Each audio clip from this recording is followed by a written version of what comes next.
ধন্যবাদ।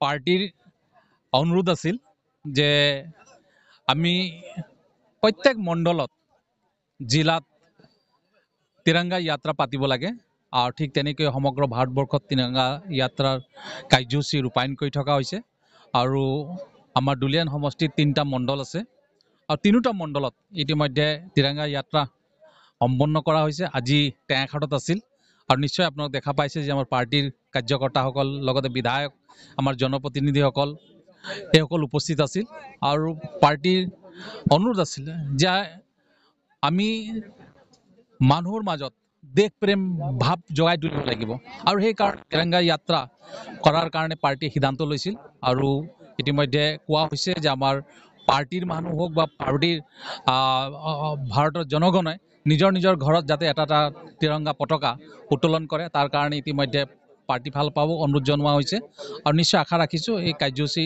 আমি ৰূপায়ণ কৰিব লাগিব আৰু ৰূপায়ণ কৰা হৈছে। যোৱা বছৰ কৰা হৈছে, এবাৰো কৰা হ'ব। তো মই আজি কাৰ্যসূচীত যিসকলে অংশগ্ৰহণ কৰে তেওঁলোকক মোৰ ফালৰ পৰা বহুত বহুত ধন্যবাদ জনাইছোঁ আৰু নিশ্চয় আপোনাক গম পাইছে আমাৰ পাৰ্টিৰ বহুতকেইটা কাৰ্যসূচী ইতিমধ্যে চলি আছে আৰু এই কাৰ্যসূচীবিলাক আমাৰ পাৰ্টিয়ে ইতিমধ্যে এটা এটা কাৰ্যসূচী ইতিমধ্যে ৰূপায়ণ কৰিছে। মই তেওঁলোকক সকলো মোৰ ফালৰ পৰা বহুত বহুত ধন্যবাদ জনাইছোঁ।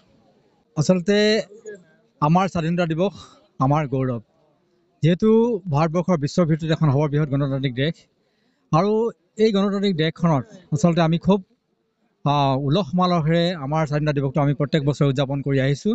গতিকে এইটো বৰ্ষতো যাতে আমি এই স্বাধীনতা দিৱসটোক অত্যন্ত গৌৰৱেৰে আৰু অত্যন্ত আনন্দমুখৰ পৰিৱেশত আমি সমগ্ৰ ভাৰতবৰ্ষতে উদযাপন কৰিব পাৰোঁ তাৰ প্ৰতি লক্ষ্য ৰাখি ভাৰতীয় জনতা পাৰ্টীয়ে বিভিন্ন ধৰণৰ কাৰ্যসূচী লৈছে।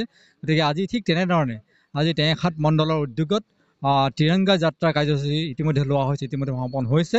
গতিকে এই যাত্ৰা অনুষ্ঠানত ইতিমধ্যে আমাৰ লগত উপস্থিত আছিল মাননীয় প্ৰাক্তন কেন্দ্ৰীয় মন্ত্ৰী ৰাজ্যসভাৰ সাংসদ ৰামেশ্বৰ তেলী ডাঙৰীয়া, বিধায়ক এৰাজ গোৱালা ডাঙৰীয়া প্ৰমুখ্যে বহু দলৰ কাৰ্যকৰ্তা উপস্থিত আছিল। মই সকলোকে ধন্যবাদ জ্ঞাপন কৰিছোঁ আৰু আমি সমগ্ৰ ৰাইজক আমি আহ্বান জনাব বিচাৰিছোঁ, যিহেতু আমাৰ স্বাধীনতা দিৱসটোক আমি গৌৰৱেৰে আৰু উলহ মালহেৰে উদযাপন কৰাটো আমাৰ দৰকাৰ। গতিকে এইটো আমাৰ নৈতিক দায়িত্ব। গতিকে এই দায়িত্বটো আমি সকলোৱে পালন কৰিব লাগে।